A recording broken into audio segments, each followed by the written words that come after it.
God really used that um, aspect of my life narrative, and also the work that I did with when I was president of National Fatherhood Initiative in terms of the role of men and fathers to really kind of move me to a perspective that, essentially I kind of encourage Christians that, we shouldn't be calling ourselves pro-life.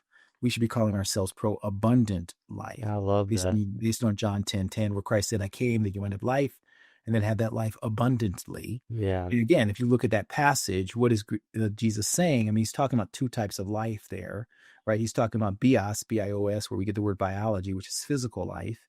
But he's also talking about Zoe, which is a unique type of spiritual life that only comes from a relationship with God. So Mm. essentially, he's saying, I came to link your bios to my Zoe, that you might be heartbeats that are heaven bound. Wow. Heartbeats that are heaven bound.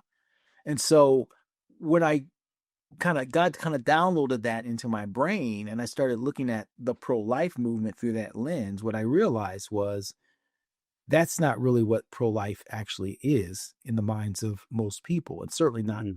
in the political narrative. So there's a focus on bios, saving physical lives, but there's not a focus on this on heartbeats that are heaven bound. In other words, having being saved for eternity as well. You know what I'm saying? For this world and for the world to come. And a friend of mine says, for a ministry called ICU Mobile that we recently merged, he said, her ministry is about for those not yet born and not yet born again. Right. Oh, yeah. That's just really Right. awesome. Which is super awesome because that's Yeah, it is. see, I came for those not yet born and not yet born again.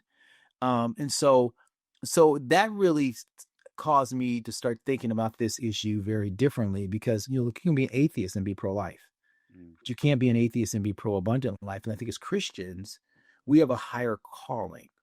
Now, so that was the opening framework, and I talk about that again, a lot of this in the book, and I have this graphic where I show a house with a roof that says, pro-abundant life, and then I talk about these two pillars that hold up the roof.